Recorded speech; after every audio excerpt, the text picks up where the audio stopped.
This is going to be the first of quite a few videos that I've decided to create to try and help people who are interested in Magic the Gathering kind of get into the game, as well as even give like a little refresher course for some of the people who are returning to the game.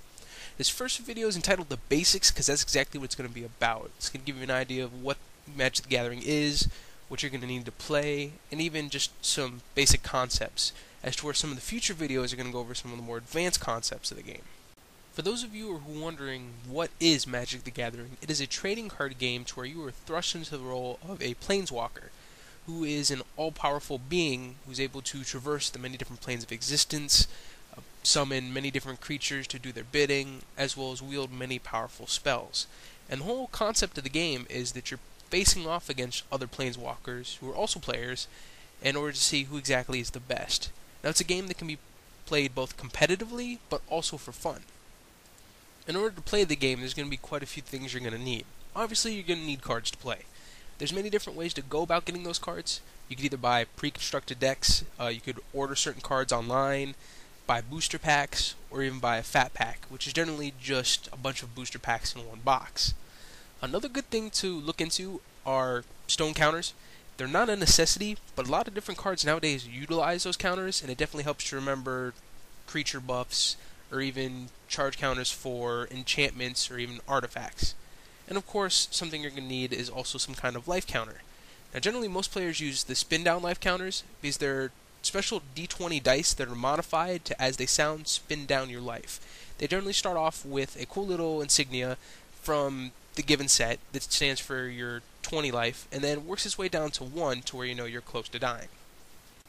And just as a side note, for those of you who also play Dungeons & Dragons, it's generally not a good idea to use the spin down life counters as a d20 because of the fact of the way they're set up. You're either going to roll very well or very poorly. Now the different colors with the Magic the Gathering actually play a major part in the game itself. Each one represents a different play style, its own personality, as well as the fact that it represents the different forms of mana that you need in order to basically do anything within the game. The first color we're going to go over is actually black mana, which is represented by swamps. The whole idea is decay and death.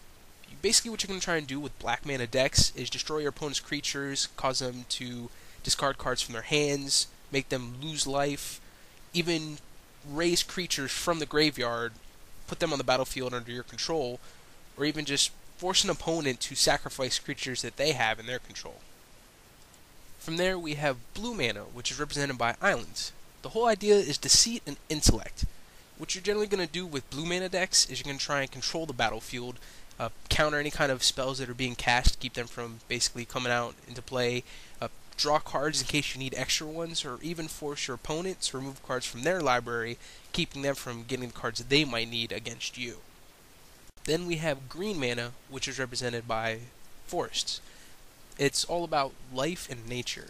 Its general concept is destroy artifacts and enchantments because it's considered unnatural, producing lands that you might need to cast some of those bigger, more powerful creatures that you have, or even just lend temporary strength to your creatures against your opponent.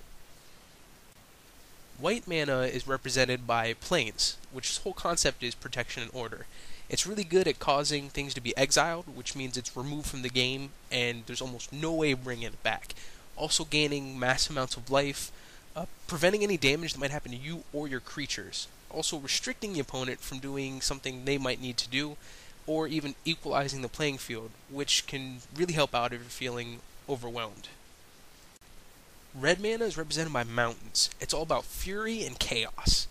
The whole point is to basically just destroy artifacts or lands, keeping your opponent from doing basically what they need to do. You really can't do much if you don't have lands, and artifacts can be quite helpful in the game. It's also about doing direct damage to your opponent, so when you have to worry about combat through creatures, as well as sacrificing some of your permanents for greater forms of power.